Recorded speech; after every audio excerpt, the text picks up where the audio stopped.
आप सभी मित्रों का इस पत्रकार वार्ता में स्वागत है। आज का विषय आप सब लोगों को लगभग आभासी होगा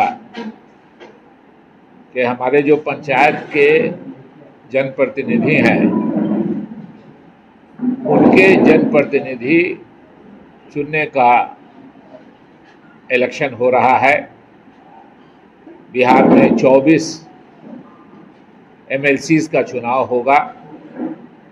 मधुबनी से भी एक एमएलसी चुने जाएंगे और उसके लिए कांग्रेस पार्टी ने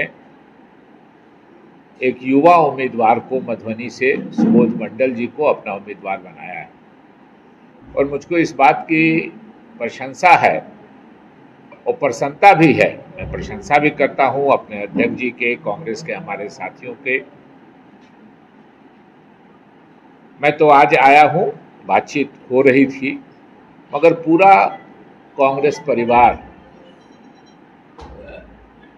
सुबोध मंडल जी के साथ, जो हमारे पंचायत के जनप्रतिनिधि जीते हैं, उनसे संपर्क में है। कृपानाथ पाठक जी नॉमिनेशन में थे, प्रेमचंद मिश्रा जी आए थे, आज भावना झा जी आई हैं, अध्यक्ष जी की पूरी टीम लगी हुई है, युवा कांग्रेस के हमारे साथी लगे हैं, जिला कांग्रेस कमेटी के पदाधिकारी लगे हैं, उसके साथ साथ हमारे प्रखंड के जो अध्यक्षगण हैं वो सब लगे हैं। तो स्वाभाविक रूप से एक बड़ी प्रसन्नता है कि सुबोध जी के उम्मीदवार होने से पूरा कांग्रेस परिवार जिला का एकजुट होके सुबोध जी के प्रचार में, और सुबोध जी खुद भी सक्षम है, सामाजिक सेवा में लगातार रहे हैं, कांग्रेस से लगातार जुड़े रहे हैं। मुझको याद है कांग्रेस की हर मीटिंग में, अभी कुछ दिनों पहले पंडौल में जो हमारे प्रभारी आए थे भक्तचरण दास जी, उस समय भी इनका योगदान, और ऐसे भी कांग्रेस के हम लोगों के चुनाव में भी सुबोध जी और सुबोध जी का परिवार, सुबोध जी का गांव कांग्रेस के साथ रहा है। हम उम्मीद करते हैं कि सुबोध जी एक अच्छा चुनाव लड़ेंगे और एक अच्छे प्रतिनिधियों के प्रतिनिधि साबित होंगे और बिहार की विधान परिषद में, बिहार की काउंसिल में मधुबनी की भूमिका, जो हमारे पंचायत प्रतिनिधियों की समस्याएं हैं, हमारे पंचायत प्रतिनिधि जीत तो जाते हैं मगर उसके बाद बहुत जगह उनको अधिकारों में कमी होती है, बहुत जगह उनकी बातें सुनी अनसुनी कर दी जाती है। सुबोध जी ने उसका बीड़ा उठाया है कि हम पूरी मुस्तैदी से, पूरी ताकत से, और ये चुनाव प्राथमिकता के आधार पर होता है। हम सब चूँकि जनतंत्र में अपनी बात आपके माध्यम से कही जाती है, आप चौथे स्तंभ हैं जनतंत्र के, तो आपसे अपनी बातें हम लोग अपील करने आए हैं कि सुबोध जी एक युवा हैं, कर्मठ हैं और समाज में कुछ देने की, कुछ लेने नहीं आए हैं, कुछ देने आए हैं, लेने आए हैं स्नेह प्रेम।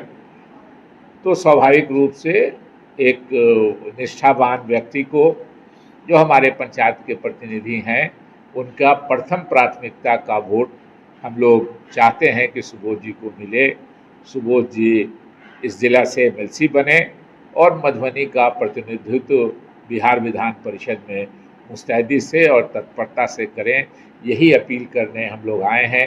निकलेंगे अभी हम लोग यहाँ और भी दूसरे जगहों पे, जो पंचायत के हमारे प्रतिनिधि हैं, जो मतदाता है, इसमें पब्लिक मीटिंग का कोई बहुत ये नहीं है, इसलिए कि पब्लिक मीटिंग हो उसमें हमारे वोटर कम हो, तो इसलिए हम लोग छोटी छोटी सभाएं जो प्रतिनिधियों की है, जो हमारे पंचायत के लोग जीते हुए हैं, उनकी करके अभी यहाँ के बाद मैं कुटौना जाऊँगा, फिर बेनीपट्टी में है, हरलाखी में है, मधवापुर में है, बिस्फी में है, हम लोग पंडौल है कल, तो स्वाभाविक रैका कलवाही साथ में है, तो स्वाभाविक रूप से हम लोग हर जगह जाके कोशिश करेंगे कि अपनी बातें कहें, सुबोध जी के बारे में बताएं, और जो महत्व है जनप्रतिनिधि का, और जनप्रतिनिधियों को अगर अधिकार मिलता है तो वो जनता को सीधे अधिकार मिलता है। इसीलिए अगर हमारे पंचायत के प्रतिनिधियों को ये करेगा, एक बार फिर मैं जिला के जो हमारे अध्यक्ष हैं श्वेतांबर झा जी, उनको मैं बधाई देता हूँ कि शुरू से वो उनकी अनुशंसा भी थी। सुबोध जी को हम लोगों ने इनकी अनुशंसा पर यही माला पहनाया था। ऑल इंडिया कांग्रेस कमेटी ने उस अनुशंसा को स्वीकार भी कर लिया और सुबोध जी को उम्मीदवार बनाया। हम आशा करते हैं, हम उम्मीद करते हैं कि मधुबनी के जो हमारे पंचायत के जनप्रतिनिधि हैं उनका पूरा सहयोग सुबोध जी को मिलेगा, कांग्रेस को मिलेगा और कांग्रेस परिवार पूरी तरह जुटा हुआ है। मैं फिर दोहराऊंगा कि शायद हमको लगता है कि कृपानाथ पाठक जी नॉमिनेशन में थे और फिर आने का उनका प्रोग्राम है ही, और अभी है ही है, लौकी में है ये। तो पूरा परिवार कांग्रेस का जुटा हुआ है। हम उम्मीद करते हैं कि कांग्रेस अच्छा फाइट देगी और हमको सुबोध जी को एमएलसी बनाने में हमें सफलता प्राप्त होगी।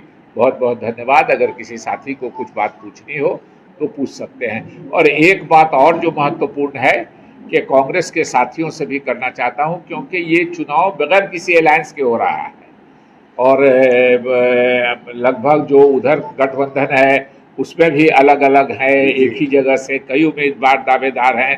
कांग्रेस में कोई कन्फ्यूजन नहीं है, हमारा गठबंधन अभी किसी से नहीं है। हम स्वतंत्र रूप से चुनाव लड़ रहे हैं और निष्पक्ष रूप से, क्योंकि ये चुनाव भी पार्टीलेस होता है जो पंचायत प्रतिनिधियों का होता है, लेकिन इसमें काउंसिल में चूंकि वहाँ पक्ष विपक्ष होगा, इसलिए हम उम्मीद करते हैं कि एक मजबूत आवाज़ के रूप में सुबोध जी वहाँ पहुँचेंगे। बहुत बहुत धन्यवाद। अब आप अगर कुछ पूछना चाहें, किसी को कोई कंफ्यूजन हो तो पूछ सकते हैं। 4 राज्यों में संपन्न चुनाव में कांग्रेस, आज हम सिर्फ इस पर बात करेंगे। आज एमएलसी का है, क्योंकि अगर दूसरे विषय पर बात करेंगे तो ये बात दब जाएगी, वही बात हो जाएगी। दूसरे दिन हम तो बराबर आपके बीच में आते हैं। आज के बाद से जो भी पत्रकार सम्मेलन होगा आप हमसे पूछेंगे। आज हम निश्चित रूप से सिर्फ एमएलसी के चुनाव के संदर्भ में, चुनाव को धनबल का चुनाव माना जाता है, इस पर आप क्या कहें? नहीं, मैं नहीं मानता इस बात को कि हमारे जनप्रतिनिधि धनबल से प्रभावित होकर वोट करेंगे। कुछ लोग चर्चा करते हैं, बदनाम करने का प्रयास करते हैं, लेकिन मैं नहीं मानता कि हमारे मुखियागण, हमारे जिला परिषद के सदस्यगण, हमारे पंचायत समिति के सदस्यगण या हमारे वार्ड मेंबर धनबल से प्रभावित होंगे। मैं उसमें विश्वास नहीं करता हूं, मेरा विश्वास नहीं है। कोई पंचायत के प्रतिनिधि हैं, उनको भी अपने जनता को जवाबदेह होना पड़ता है। और देख लीजिए, जितना छोटा चुनाव होता है उतना वो चुनाव कठिन होता है। तो स्वाभाविक रूप से हमारे जनप्रतिनिधि जो पंचायत के जीत के आए हैं, वो हमको नहीं लगता है कि वो इतने उनकी निष्ठा पर कोई संदेह किया जाए। मुझको कोई कहे कि धनबल की बात है, मुझको बिल्कुल विश्वास नहीं है। पंचायत के हमारे प्रतिनिधि अपनी निष्ठा के अनुसार, अपनी प्रतिबद्धता के अनुसार, अपने इच्छा से जिसको वो अच्छा उम्मीदवार समझेंगे, जिसको वो अच्छी पार्टी समझेंगे, उसको वोट देंगे। मैं इसमें सहमत नहीं हूं कि धनबल का प्रयोग होता है। लोग करना चाहते हैं, कुछ लोग करने का प्रयास करते हैं हर इलेक्शन में, इसी में नहीं, हर इलेक्शन में कुछ लोग करते हैं, लेकिन जनता सरपरी होती है। और अभी जनप्रतिनिधि हमारे अभी चुनाव जीत के आए हैं, तो स्वाभाविक रूप से हमको नहीं लगता है कि वो धनबल उनको प्रभावित कर सके। शुभकामनाएं। वर्ष 2022 लाया है आपके लिए सुनहरा अवसर, जहां है नौकरियां ही नौकरियां, जिसका आप बेरोजगार उठा सकते हैं फायदा। अपनी सफलता को शिखर देने के लिए संपर्क करें branch of FG solution private limited Madhubani. Contact number 7700899725। आप हमारे चैनल हिंदुस्तानी मीडिया को सब्सक्राइब करें। वीडियो अच्छा लगे तो लाइक करें, शेयर करें। लेटेस्ट अपडेट के लिए बेल आइकन दबाना ना भूलें।